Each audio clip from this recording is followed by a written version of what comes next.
फातिमा की रानी माँ, प्रभु यीशु की माँ, आसरा तू ही है माँ।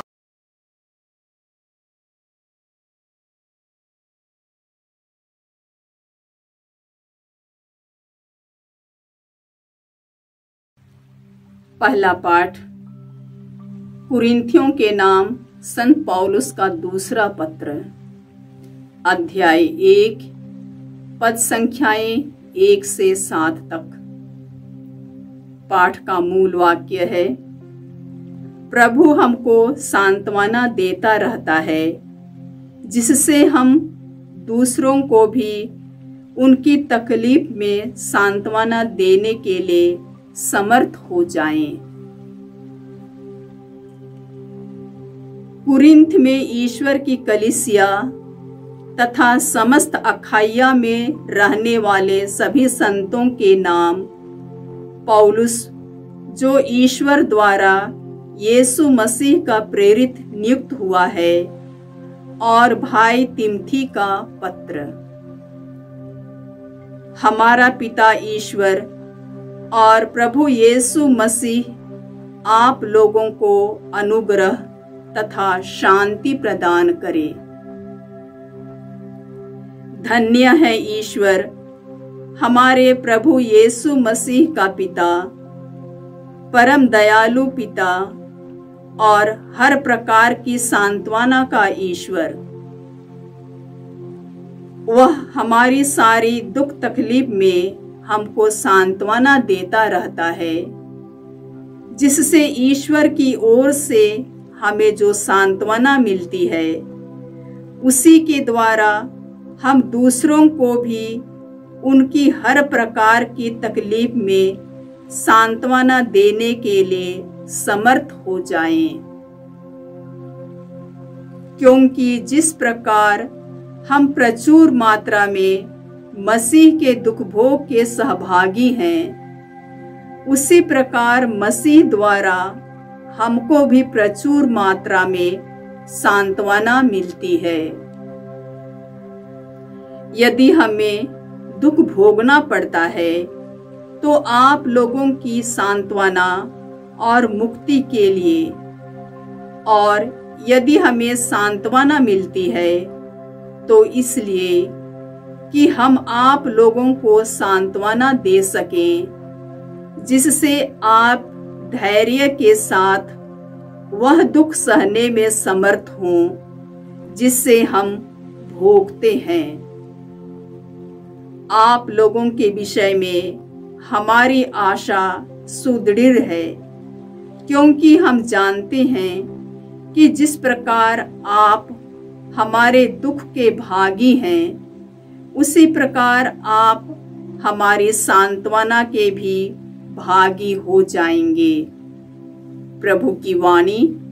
ईश्वर को धन्यवाद। भजन अनुवाक्य, परख कर देखो कि प्रभु कितना भला है। परख कर देखो कि प्रभु कितना भला है।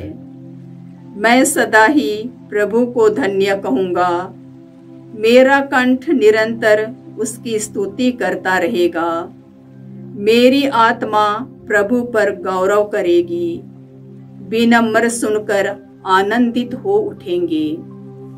अनुवाक्य, परख कर देखो कि प्रभु कितना भला है।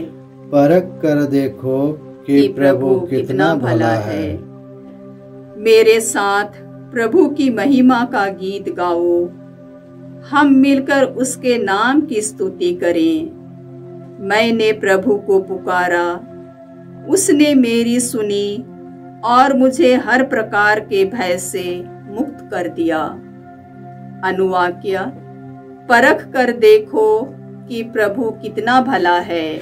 परख कर देखो कि प्रभु कितना भला है। जो प्रभु की ओर दृष्टि लगाता है, वह आनंदित होगा, उसे कभी लज्जित नहीं होना पड़ेगा।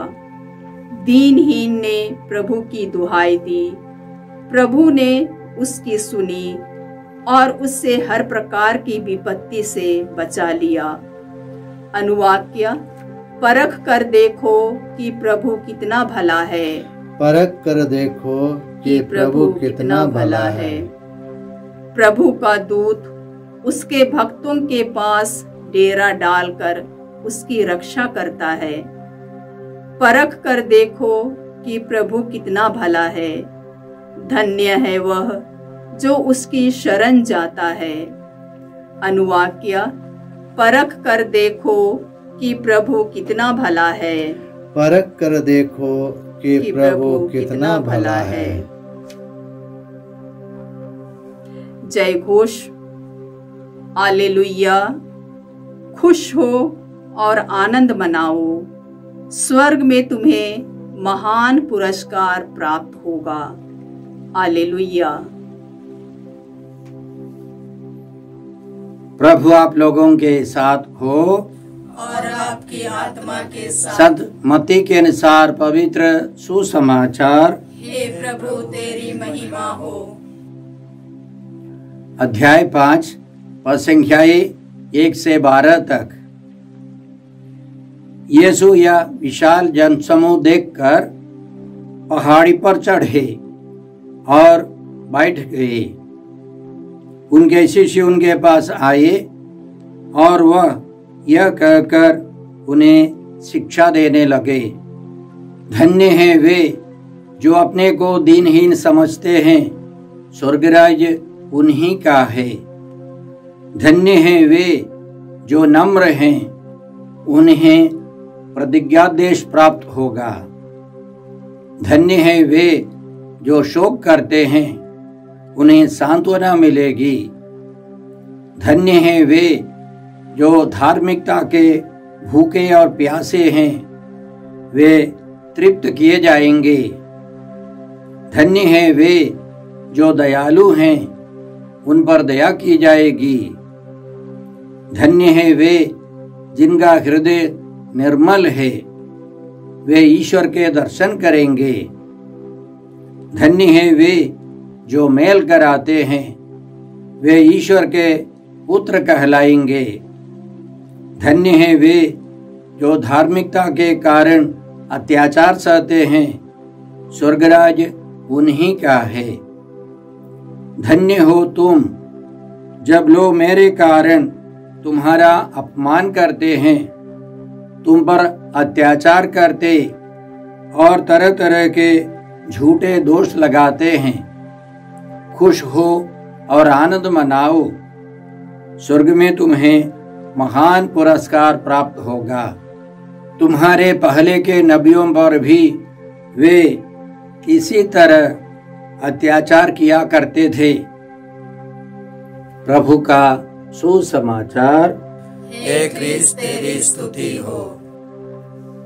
जय यीशु क्रिस्त में प्रिय भाई और बहनों, आज का पहला पाठ कुरिन्थियों के नाम दूसरे पत्र से है। अध्याय 1 पद संख्याएं 1 से 7 तक। इस पूरे पत्र में दुख के बारे में बहुत सारी शिक्षाएं हैं और आज के पाठ में भी दुख के बारे में, दुख के रहस्य को संत पौलुस हमको समझाते हैं और वे इसी तरह शुरू करते हैं। धन्य है ईश्वर हमारे प्रभु यीशु मसीह के पिता, परम दयालु पिता और हर प्रकार की सांत्वना का ईश्वर। हमारा पिता ईश्वर परम दयालु है, सभी प्रकार की सांत्वना देने वाला महान ईश्वर है। और उनका कहना है ईश्वर हमें हर दुख तकलीफ में सांत्वना देता रहता है, जिससे हम दूसरों को भी सांत्वना दे सके। आगे उनका कहना है कि प्रभु यीशु भी हमें सांत्वना देते रहते हैं। हर दुख तकलीफ में प्रभु यीशु हमको सांत्वना देते रहते हैं।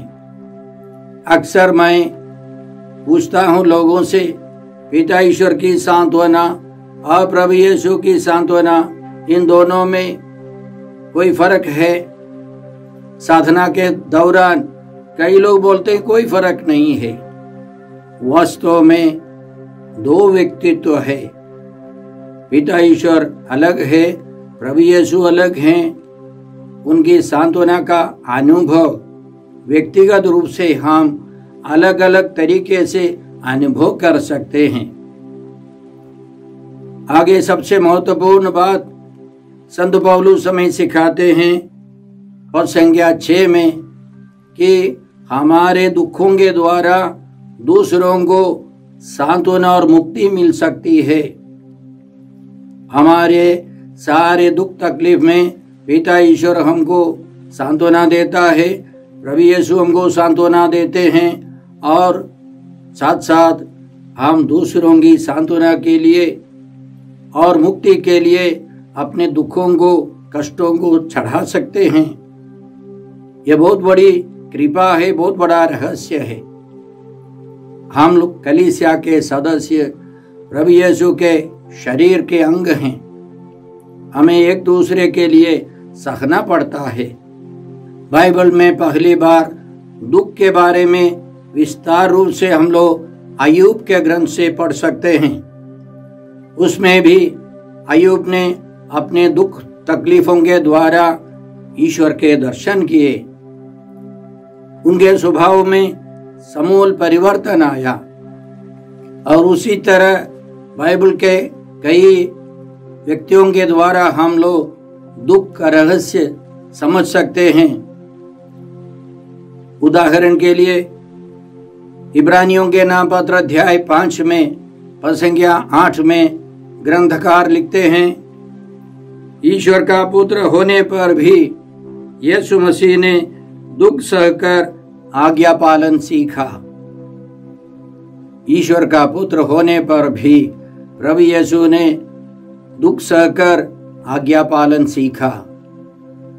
संत पौलुस कलोसियों के नाम पत्र अध्याय 1 और संख्या 24 में इस प्रकार लिखते हैं, इस समय मैं आप लोगों के लिए जो कष्ट पाता हूं उसके कारण प्रसन्न हूं।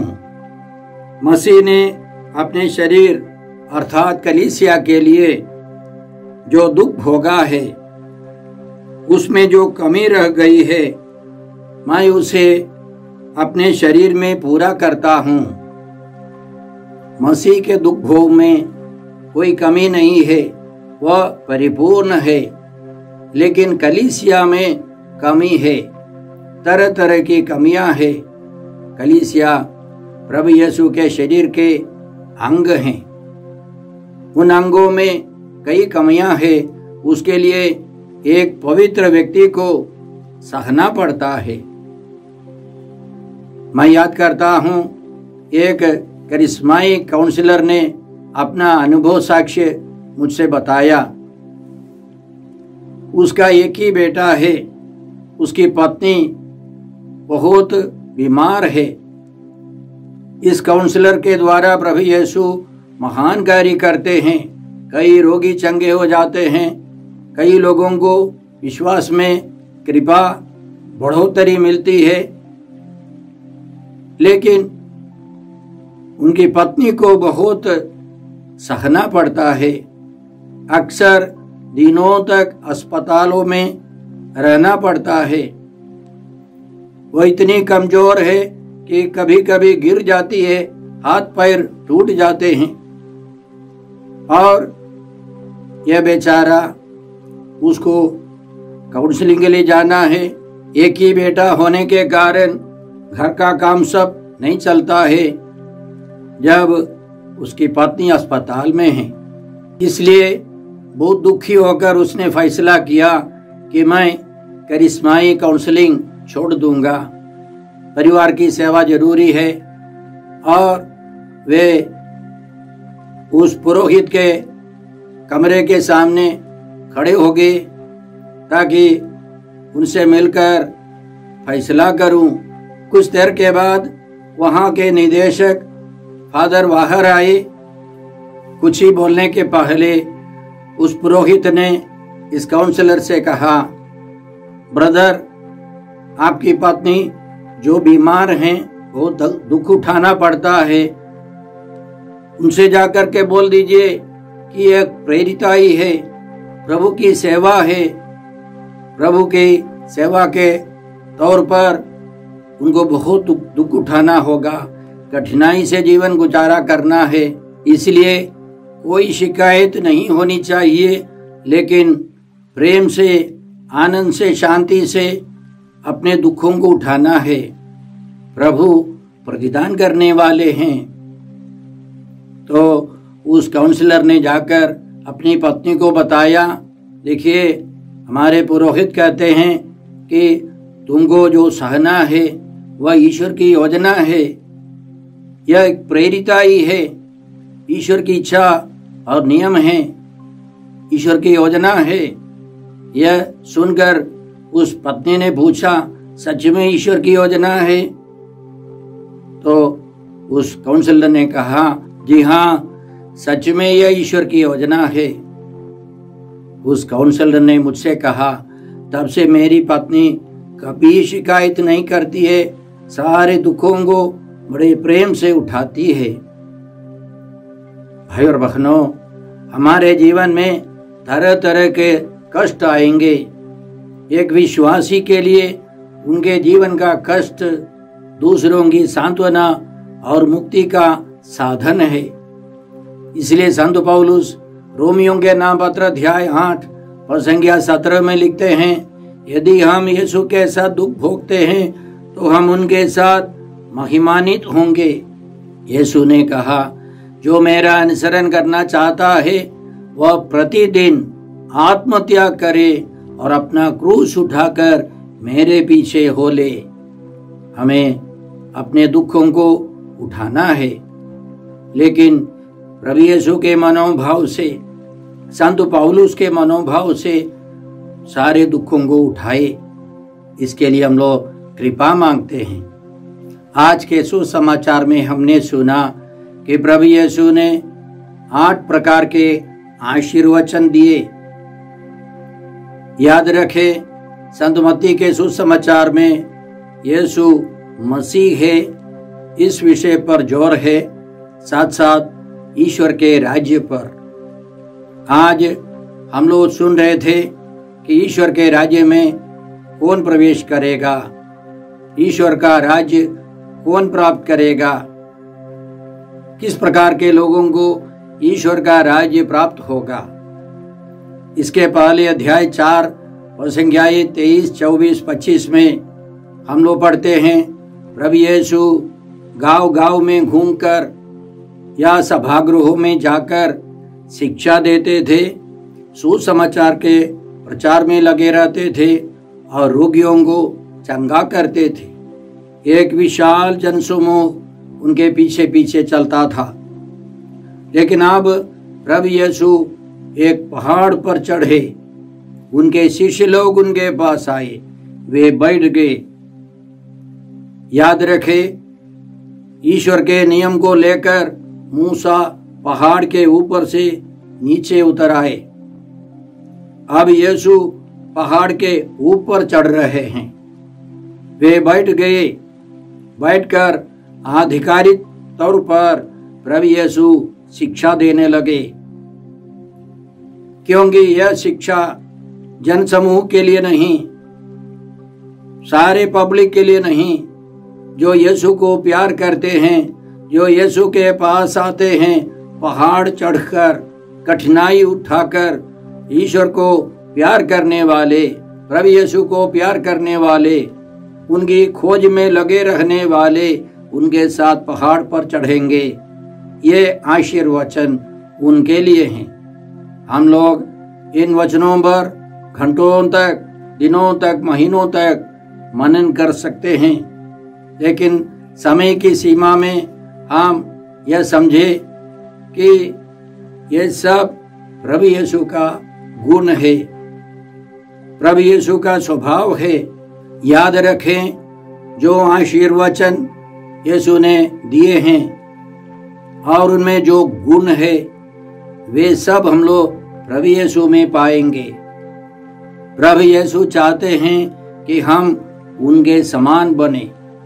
इसलिए प्रभु ने कहा, धन्य है वे जो अपने को दीनहीन समझते हैं, स्वर्गराज उन्हीं का है। आगे प्रभु यीशु अध्याय 11 में कहेंगे, मैं स्वभाव से नम्र और विनीत हूँ। मैं ईश्वर की इच्छा के अनुसार जीवन बिताता हूँ। थके मांदे और बोझ से दबे हुए लोगों, तुम सभी मेरे पास आओ, मैं तुम्हें विश्राम दूंगा। आगे प्रभु यीशु कहते हैं, मेरा जुआ अपने ऊपर ले लो और मुझसे सीखो, क्योंकि मैं स्वभाव से नम्र और विनीत हूँ। इसीलिए प्रभु यीशु कहते हैं, मेरे समान जो अपने को दीनहीन समझते हैं, वे स्वर्गराज्य के अधिकारी होंगे। आगे यीशु का कहना है, धन्य है वे जो नम्र हैं, उन्हें प्रतिज्ञा देश प्राप्त होगा। नम्रता का मतलब है हम प्रभु के लिए जीवन बिताते हैं, प्रभु की इच्छा और नियम के अनुसार जीवन बिताते हैं। नम्र लोगों को प्रतिज्ञा देश प्राप्त होगा।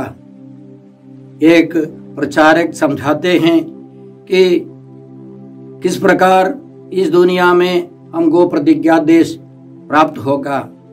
साधारण तौर पर हम लोग देखें, नम्र लोगों को बहुत मार खाना पड़ता है, उनका तिरस्कार होता है, उनको प्रतिज्ञा देश मिलना बहुत कठिन है।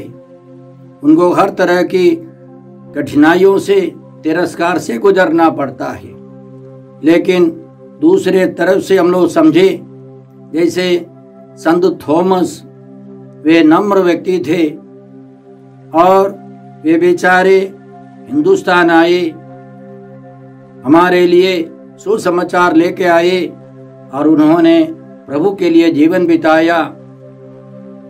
और उनके जीवन काल में उनके पास कुछ भी नहीं था, लेकिन हम लोग उन महान संत को याद कर, चर्चों का नाम रखकर उनके प्रति हम लोग भक्ति रखते हैं। उन्होंने इस भारत देश, हमारे देश में प्रतिज्ञा देश प्राप्त किया।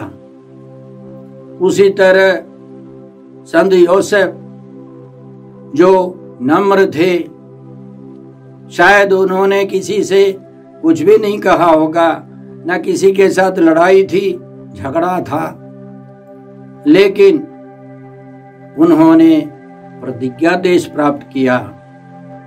हम अपने चर्च में, हमारे सेंटर के प्रेयर हॉल में उनकी मूर्ति सजाकर रखकर उनको आदर देते हैं। उन्होंने हमारे केंद्र में प्रतिज्ञा देश प्राप्त किया है। उसी तरह हर एक महान संत जो नम्र थे, उनको प्रतिज्ञा देश प्राप्त है। हम याद करते हैं कि संत अल्फोंसा को बहुत कष्ट उठाना पड़ा। वे नम्र रही, किसी से कोई लड़ाई झगड़ा नहीं है। अब कई कॉन्वेंट के चापलों में उनकी मूर्ति सजाकर रखकर वे उनको आदर करते हैं, उनसे प्रार्थना करते हैं। इसी तरह जो नम्र हैं, उनको बहुत सहने के बाद जरूर प्रतिज्ञा देश प्राप्त होगा। इसके अलावा स्वर्ग निश्चित है उनके लिए। हम यह कृपा मांगते हैं। आगे यीशु का कहना है, धन्य है वे जो शोक करते हैं। यह अपने बारे में दुखी नहीं है, यह सारे संसार के लिए दुखी होकर मध्यस्थ प्रार्थना करने वाले हैं। प्रभु के लिए, लोगों की मुक्ति के लिए जो शोक करते हैं, जो कठिनाई उठाते हैं, वे सांत्वना पाएंगे, उनको दिलासा मिलेगी। कैसे? बहुत सारे लोग प्रभु की ओर आकर्षित होने पर, बहुत सारे लोग मुक्ति पाकर, यह घटना देखकर वे सांत्वना पाते हैं, वे संतुष्टि से भर जाते हैं। संत पौलुस ने जगह जगह पर कलीसिया का गठन किया।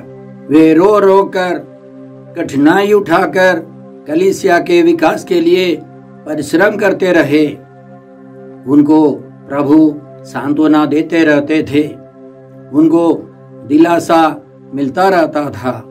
अंतिम में प्रभु यीशु का कहना है, धन्य हो तुम जब लोग मेरे कारण तुम्हारा अपमान करते हैं, तुम पर अत्याचार करते हैं और तरह तरह के झूठे दोष लगाते हैं। खुश हो और आनंद मनाओ। यह दुनिया के विपरीत में यीशु कहते हैं। दुनिया इसी तरह नहीं चाहती है, लेकिन प्रभु के भक्तों के लिए प्रभु के लिए कष्ट उठाना है। धार्मिकता के लिए बहुत कष्ट उठाना पड़ेगा, अत्याचार अन्याय सहना पड़ेगा। इन दिनों हम लोग इसके बारे में ज़्यादा सुनते हैं। कहीं एक चर्च को बर्बाद किया गया और कहीं ईसाइयों पर, विश्वासियों पर अत्याचार हो रहा है। यह सब हमें सहना है, उठाना है विश्वास के साथ। तब प्रभु का प्रचार होगा, कलीसिया का विस्तार होगा। आइए हम इन सारी कृपाओं के लिए प्रार्थना करते हैं। हे पिता ईश्वर, हे प्रभु यीशु, हे पवित्र आत्मा ईश्वर, आज के सारे पवित्र वचनों के लिए हम तुझे धन्यवाद देकर तुझसे प्रार्थना करते हैं कि हम सब दीनहीन रहें, नम्र रहें, सुसमाचार के प्रचार के लिए कष्ट उठाए। हम यह प्रार्थना करते हैं प्रभु क्रिस्त के द्वारा। हमारे प्रभु यीशु क्रिस्त की कृपा, ईश्वर का प्रेम और पवित्र आत्मा का साहचर्य आप सबों को प्राप्त हो। आमीन।